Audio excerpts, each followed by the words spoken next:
こんにちは。日本語教師の鈴木です。今は3月。私の住んでいる静岡では桜が咲き始めました。あなたの町はいかがですか？今日は走れメロスのパート3をお送りします。ローマ字の字幕や英語の字幕も用意してあります。ご利用ください。それから概要欄に語彙リストやトランスクリプトをダウンロードできるリンクがあります。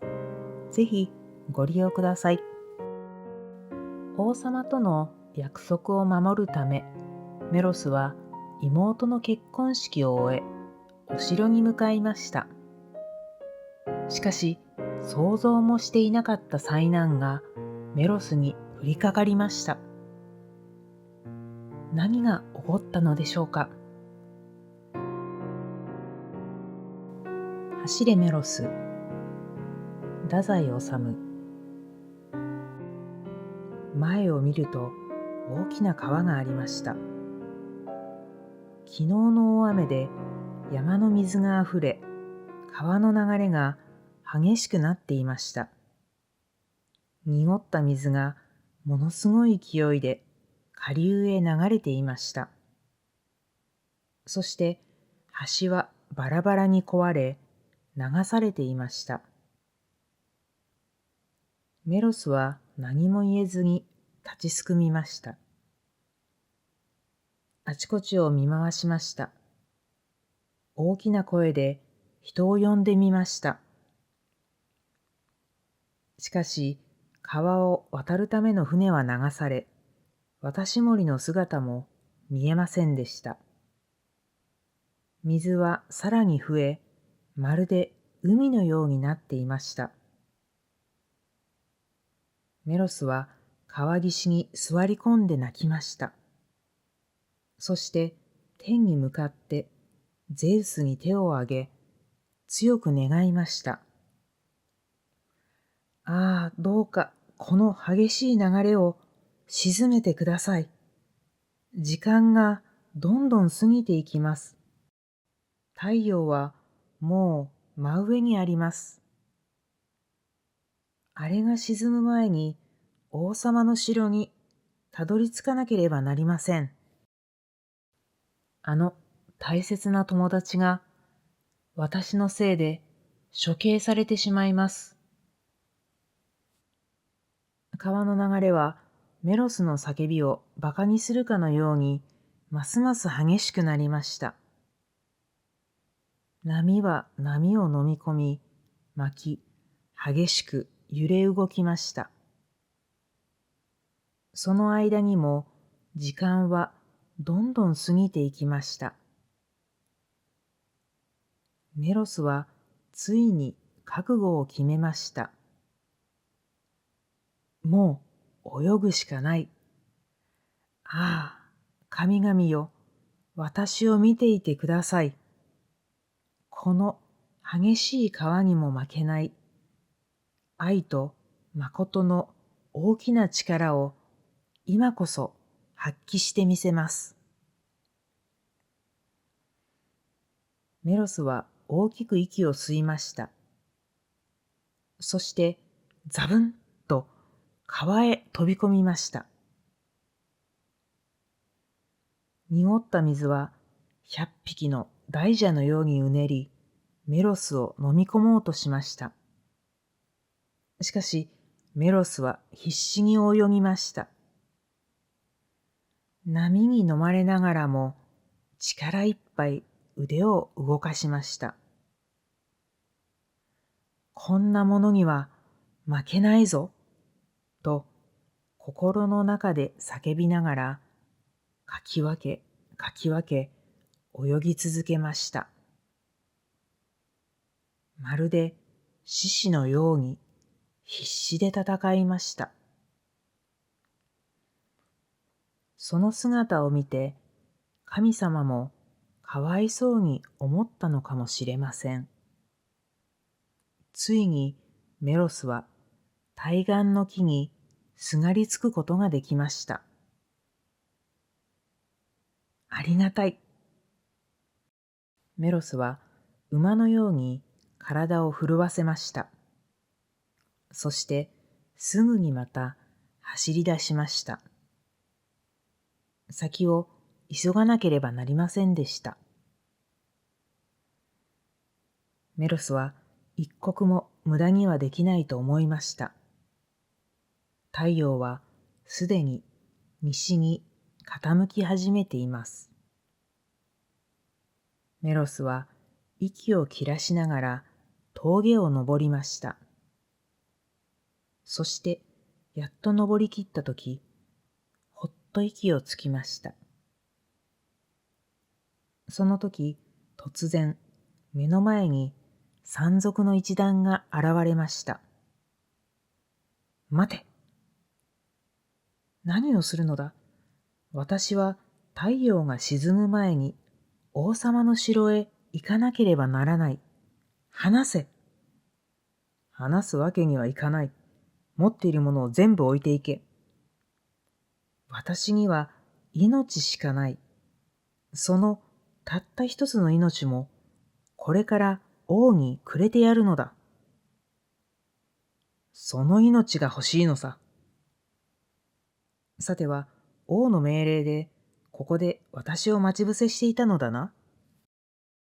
しかし山賊たちは何も言いませんでした。そして一斉に棍棒を振り上げました。メロスは素早くかがみました。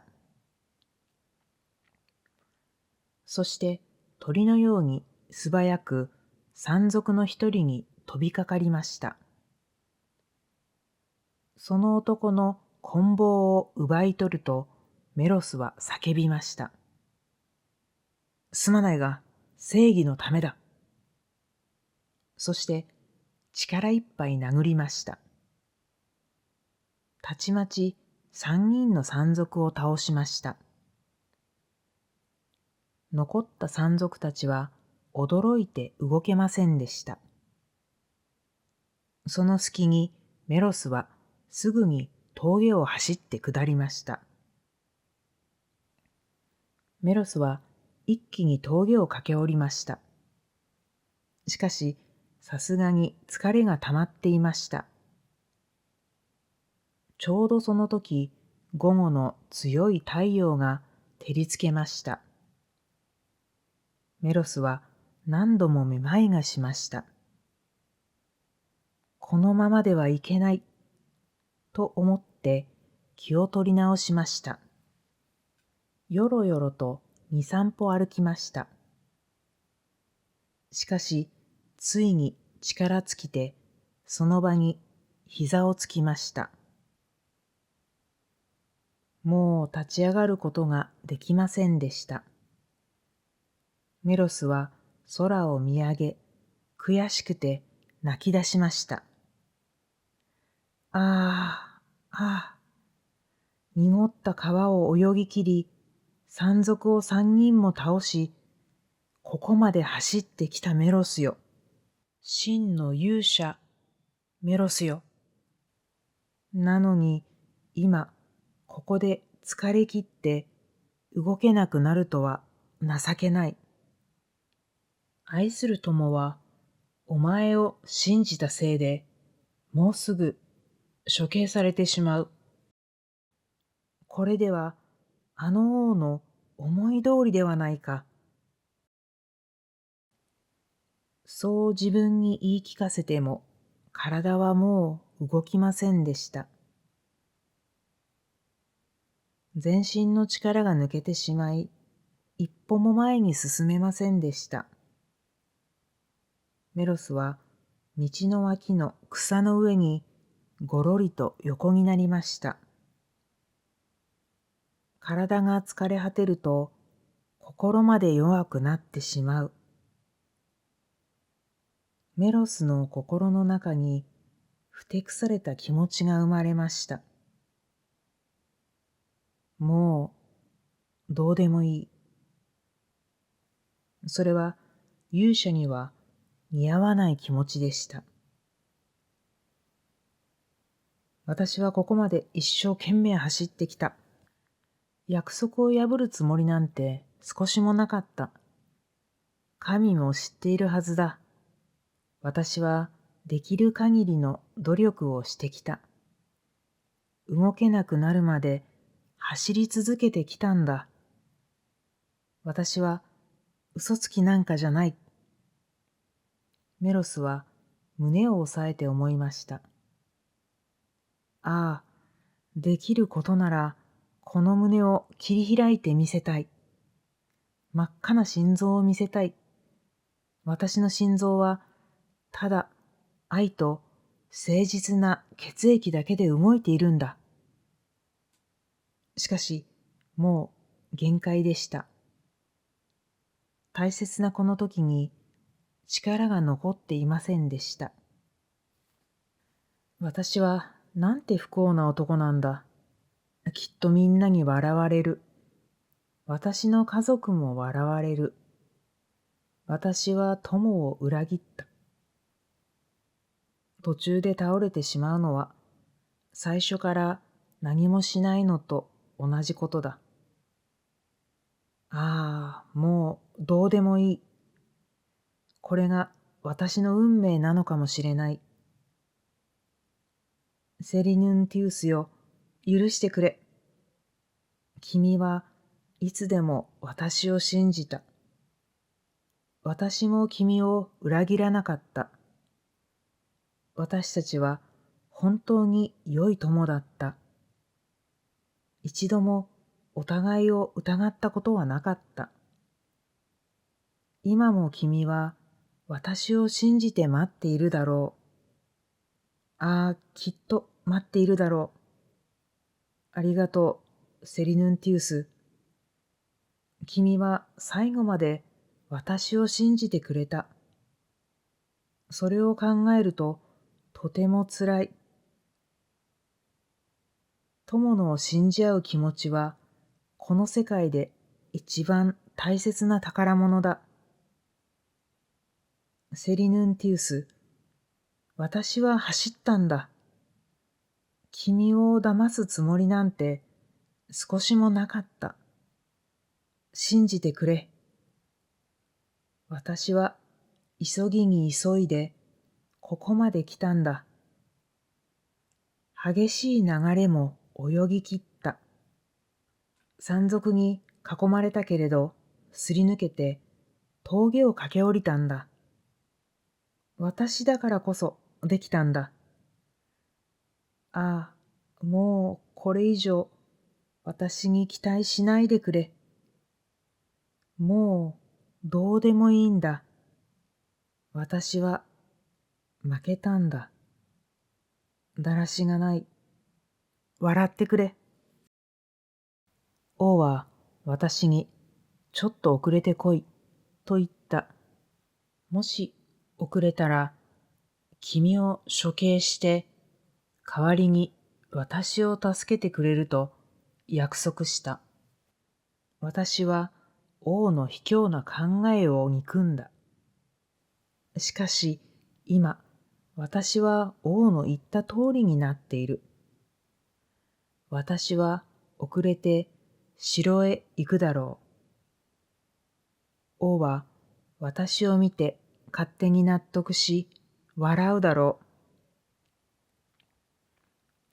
そして何事もなかったかのように私を許すだろう。そうなったら私は処刑されるよりつらい。私は永遠に裏切り者だ。この世で一番恥ずかしい人間だ。セリヌンティウス、私もこの世を去るぞ。君と一緒に行かせてくれ。君だけはきっと私を信じてくれるはずだ。いや、それも私の思い込みなのか？ああ、もういっそ悪い人間として生き延びようか。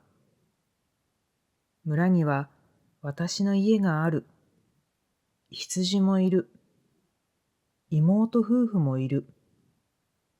彼らは私を村から追い出すようなことはしないだろう。正義や信じることや愛なんて考えてみればくだらない。人を犠牲にして自分が生きる。それがこの世界の決まりではなかったのか。ああ、何もかもバカバカしい。私は醜い裏切り者だ。もうどうしようもない。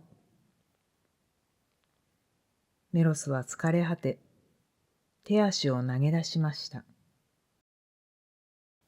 そしていつの間にかうとうとと眠ってしまいました。疲れ果てて眠ってしまったメロス。王様との約束の時間に間に合うのでしょうか。走れメロス。パート4は最終回です。お楽しみに。